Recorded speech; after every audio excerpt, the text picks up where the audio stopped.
하나님의 말씀 구약성경 에스겔 32장 17절 말씀부터 끝절 31절 말씀까지를 교독해서 읽겠습니다. 12째 해 어느 달 15째 날에 여호와의 말씀이 내게 임하여 이르시되 인자야, 애굽의 무리를 위하여 슬피 울고 그와 유명한 나라의 여자들을 구덩이에 내려가는 자와 함께 지하에 던지며 이르라 너의 아름다움이 어떤 사람들보다도 뛰어나도다.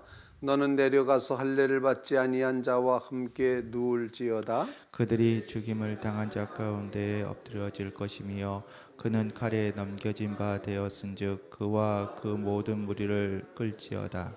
용사 가운데 강한 자가 그를 돕는 자와 함께 수월 가운데에서 그에게 말하며 할례를 받지 아니한 자 곧 칼에 죽임을 당한 자들이 내려와서 가만히 누웠다 하리로다. 거기에 아수르와 그 온 무리가 있으며 다 죽임을 당하여 칼에 엎드러진 자라.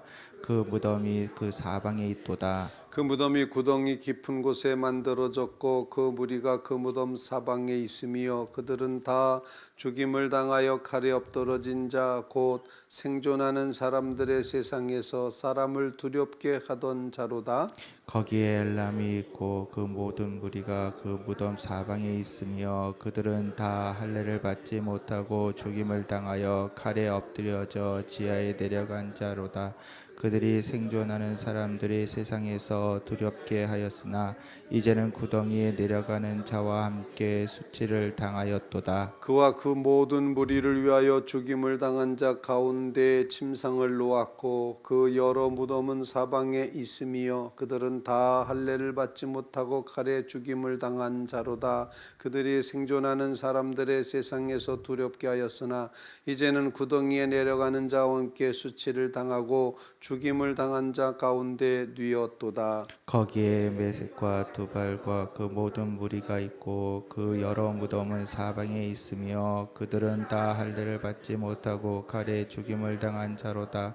그들이 생존하는 사람들이 세상에서 두렵게 하였으나 그들이 할례를 받지 못한 자 가운데 이미 엎드러진 용사와 함께 누운 것이 마땅하지 아니하냐.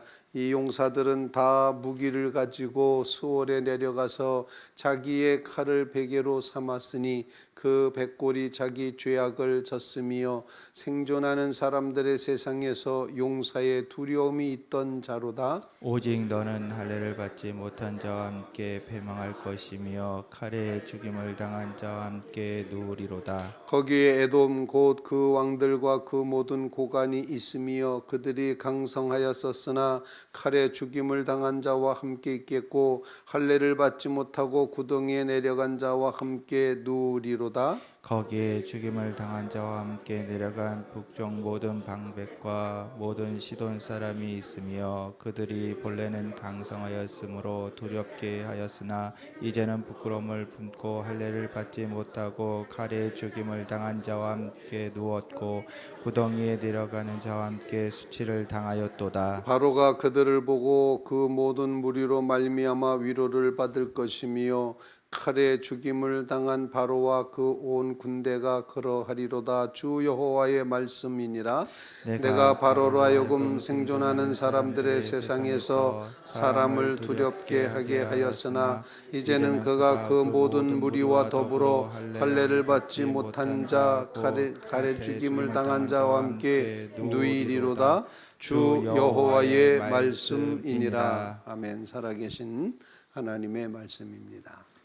오늘 본문 말씀 에스겔서 32장 17절로 32절까지의 말씀은 조금 이제 어떤 형식을 가지고 반복되는 말씀이긴 한데 특이하게 지하 세계를 그러니까 죽음 후의 세계를 표현하는 그런 말씀으로 되어 있는데 애굽과 애굽 군대를 향한 하나님의 심판을 예고하시면서 마지막 부분인데 애굽이 멸망하게 되는데 그것도 바벨론 제국에 의해서 멸망당하게 되는데 그 멸망한 후에 스월이라고 표현하는 음부라고 표현하는 또는 심판받는 저 무저갱 같은 그런 지옥으로 표현되는 그런 곳에 눕게 될 것이다. 이런 말씀을 이제 반복적으로 이제 하고 있습니다. 그런데 이렇게 표현합니다. 조소하듯이 애가를 지어 부르라 이렇게 반하는데 심판받아서 그 이제 스올에 들어가면 거기에는 이미 누워 있는 자들이 있다라는 것을 설명을 하는 겁니다. 이미 아수르가 거기 누워 있고, 뭐 엘람도 누워 있고, 이제 메섹도 누워 있고, 뭐 두로도 누워 있고 다 이미 망한 나라들의 그 모든 것들이 거기 누워 있다. 이렇게 표현을 하면서 애굽 너도 그렇게 된다라는 이제 그런 의미로 오늘 본문이 쭉 이제 기록이 되고 있습니다. 즉 결론은 애굽 너도 하나님의 심판을 받아서 결국에는 음부에 떨어지게 된다. 이렇게 이제 표현을 하는 것입니다. 가장 중요한 단어 하나가 있는데 내가 너로 하여금이라고 표현하는 32절의 말씀입니다. 32절 말씀에 보면 내가 바로로 하여금 생존하는 사람들의 세상에서 사람을 두렵게 하였으나 이렇게 표현하는데 이것은 살아있는 사람들의 세상에서 바로가 사람들에게 겁을 줄 정도로 위대하고 훌륭하고 멋있었던 것 그거는 내가 그렇게 했다. 내가 너로 하여금 그렇게 세워졌다라고 말씀하심으로써 애굽이 그 강력한 권력이 멸망할 수밖에 없어서 지금 이제 스올에 가서 누이게 되는 그런 장면이 있게 되는데 그 권력조차도 하나님이 주신 것이었다라는 그런 말씀을 이제 오늘 본문에 하고 있습니다. 그런데 이제는 그가 그 모든 무리와 더불어 할례받지 못한 자 곧 칼에 죽임을 당한 자와 함께 누이리로다. 이제 눕게 될 이제는 망하게 될 것이다. 주 여호와의 말씀이니라. 이 말씀을 하고 싶어서 앞부분에 이미 멸망한 나라들, 이미 멸망한 군사들을 쭉 열거했던 것을 보게끔 됩니다. 오늘 말씀을 통해서 우리가 이제 기도할 제목을 나눌 수 있기를 바랍니다. 생존하는 세계에서 남을 두렵게 했다. 이런 표현이 계속 반복되어 나오고 있거든요. 즉 세상에서 으뜸가게 잘났다. 다른 사람이 두려워할 만큼 훌륭했다. 군대로 치면은 강성했고 또 아름다움으로 치면은 여인과 같이 그렇게 아름다웠다. 이런 표현을 사용하면서 이 땅에서 남이 부러워할 만큼 또는 남이 공포스러워할 만큼 그렇게 크고 두렵고 강력했던 그런 모든 나라들과 군사들이 결국에는 하나님의 심판을 받아서 스올에 떨어지게 된다. 이렇게 표현을 하는 것입니다. 하나님은 반드시 심판하신다. 그런데 여기서 심판받는 모든 나라들이 한결같이 생존하는 세계에서 다른 사람을 두렵게 하던 세력들이었다라는 것을 보여주고 있습니다.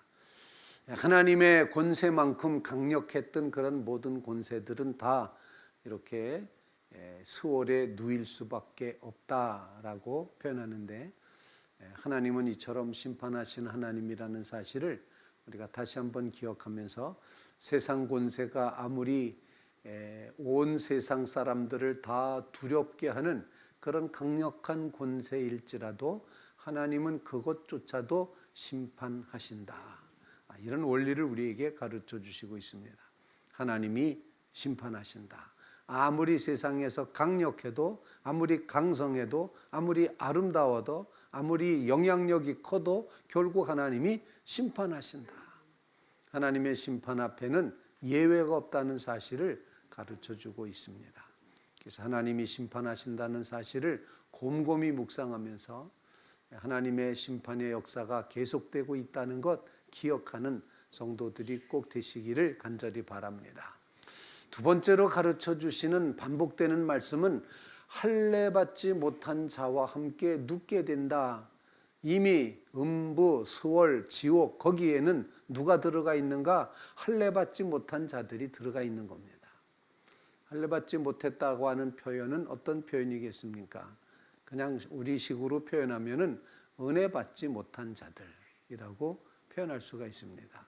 은혜 받지 못한 자들이 이미 심판을 받아 수월에 누워 있는데 거기에 세상 사람들을 두렵게 했던 그 강력한 사람들이 다 같이 가서 눕게 될 것이다 라고 표현을 하는 겁니다. 그래서 우리는 할례 받지 못한 자라는 이런 표현 속에서 하나님의 은혜를 받지 못한 자, 하나님의 언약 백성이 되지 못한 사람들, 할례라는 게 무엇입니까? 바로 그것은 하나님의 백성이 되는 표지였습니다. 그래서 전과 후가 완전히 달라지도록 저는 하나님의 백성이 아니었지만 이제는 너희가 할례 받음으로 언약 백성이 되어 너희는 내 백성이다 라고 인침을 받게 되었다는 것입니다. 하나님의 백성을 하나님은 반드시 구원해 내십니다. 그런데 은혜 받지 못한 자들, 할례 받지 못한 자들은 이제 심판하신다는 사실을 여기서 보여주고 있습니다. 그렇다면 하나님의 백성은 누구와 함께 눕게 될까? 할례 받은 사람과 함께 하나님의 은혜 받은 자들과 함께 있게 될 것이다 라는 것을 상상하게끔 되는 것입니다. 우리는 이 하나님의 은혜 가운데 정말 영원한 생명, 영원한 천국이 있음을 분명히 믿으며 그곳에 있을 언약 백성들, 그곳에 있을 하나님의 백성들, 하나님의 은혜를 받은 자들과 함께 있게 될 것을 꼭 기억하면서 우리는 언약 백성입니다. 이 사실을 하나님 앞에 고백하며 언약 백성으로 살아가는 주의 성도들이 다 되시기를 주님의 이름으로 부탁을 드립니다. 세 번째로 오늘 본문 말씀을 통해서 가르쳐 주시는 것은 그러므로 세상 권세가 아무리 커 보여도 믿는 백성들아 세상 권세 두려워하지 말아라 라는 두려움 없이 살 것을 요청합니다. 생존하는 세계에서 사람을 두렵게 했던 세력들이 다 이렇게 무너지게 돼 있다. 그러므로 우리는 다만 하나님 한 분만 두려워하며 살라라는 그런 말씀입니다. 참새 새끼의 생명도 하나 이렇게 저렇게 할 수 없는 세상 권세를 두려워하지 말고 하늘에 계신 하나님을, 정말 이 세상을 우주 만물을 창조하시고 모든 것을 주관하시며 머리털옷같이 헤아리신 그 하나님을 두려워함으로 섬겨가라 라는 말씀입니다. 생존하는 세계에서 수많은 두려움을 줬던 사람들을 두려워하지 말고 오직 우리의 책임자 되시는 우리를 지으신 하나님만을 두려워하는 자리에 세워져서 살기를 간절히 바랍니다. 오늘 주신 말씀을 통해서 심판하시는 하나님, 은혜의 자리에 우리를 두길 원하시는 하나님, 그리고 그 하나님이 오늘 말씀처럼 두려워하지 말라, 나만 두려워하라, 여호와만 경외하라 라는 사실을 가르쳐 주시고 있습니다. 32장까지가 이제 이방 나라들에 대한 심판 예고가 끝나고 이제 드디어 33장부터는 하나님께서 그 백성을 회복시켜 가시겠다. 회복에 대한 주제로 예언이 시작됩니다. 가장 어두운 장면, 음부의 심판이 이루어졌던 지하 세계의 모습을 오늘 본문에서 보여주는데 이 말씀을 통해서 하나님이 심판주이심을, 하나님이 정말 이 권세자를 이제 택한 백성, 언약의 백성을 귀히 여기심을, 그리고 하나님만 두려워하고 다른 것 두려워하지 않는 그런 믿음을 갖게 하옵소서 간절히 기도하는 귀한 새벽 되시기를 주님의 이름으로 부탁을 드립니다. 이제